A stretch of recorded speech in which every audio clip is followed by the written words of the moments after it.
तब्बल 10 वर्षांनी कोल्हापूर महानगरपालिकेसाठी निवडणूक झाली. आज सकाळपासूनच सर्वच मतदान केंद्रांवर मतदारांनी मतदानासाठी रांगा लावल्या होत्या.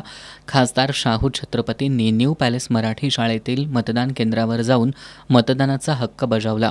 यानंतर प्रतिक्रिया देताना त्यांनी कोल्हापूर महानगरपालिकेत महाविकास आघाडीची सत्ता येईल असा विश्वास व्यक्त केला. मतदानाचा हक्क त्यांनी बजावलाच पाहिजे आणि योग्य उमेदवाराला आपलं मत देऊन निवडून आणलं पाहिजे.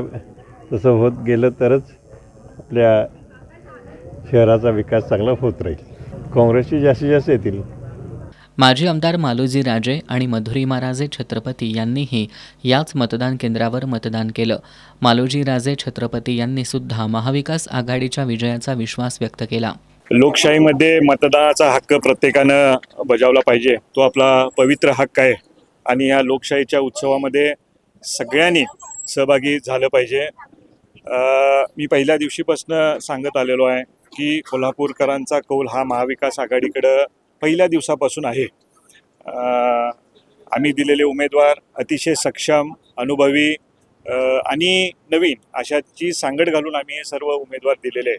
आणि मला असं वाटतं की कोल्हापूरला एक विकसित शहर करण्याच्या दृष्टिकोनातनं कोल्हापूरवासीय हे महाविकास आघाडीला निश्चित भरभरून असं साथ देतील आणि आमची सत्ता येण्यामध्ये कसल्याही स्वरूपाची अडचण मला दिसत नाही.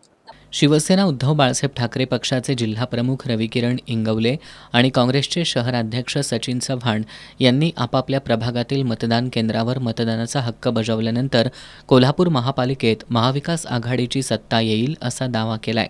कोल्हापूर महानगरपालिकेची निवडणूक ही बंटीसाहेब आणि आमची शिवसेना हे आम्ही एकाकी लढत आहोत. दोन पक्ष अखंड महाराष्ट्रातल्या सगळ्याच पक्षांच्या बरोबर झुंज देत आहेत असं चित्र आहे कोल्हापुरात. कोल्हापूर शहराची सर्वसामान्य जनता, मतदार हे आम्हाला चांगल्या पद्धतीचा कौल देतील असा मला विश्वास आहे आणि महाविकास आघाडीची सत्ता येईल असं जाणवतं. पंचवार्षिक सार्वत्रिक निवडणूक 2026 यामध्ये आत्ता जर आपण बघितलं तर बंटीसाहेब आणि उद्धव बाळासाहेब ठाकरे शिवसेना ही या ठिकाणी एकाकी झुंज देताना सगळीकडे चित्र या ठिकाणी दिसते. पण ती नुसती एकाकी झुंज नाही आहे, जनतेची झुंज आहे.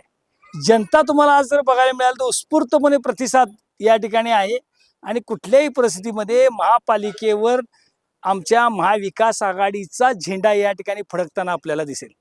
दिवसभर महाविकास आघाडीचे स्थानिक नेते आपापल्या प्रभागातील मतदान केंद्रांच्या परिसरात थांबून होते. मतदान केंद्रांच्या बाहेर उमेदवारांच्या समर्थकांनीही मोठी गर्दी केली होती.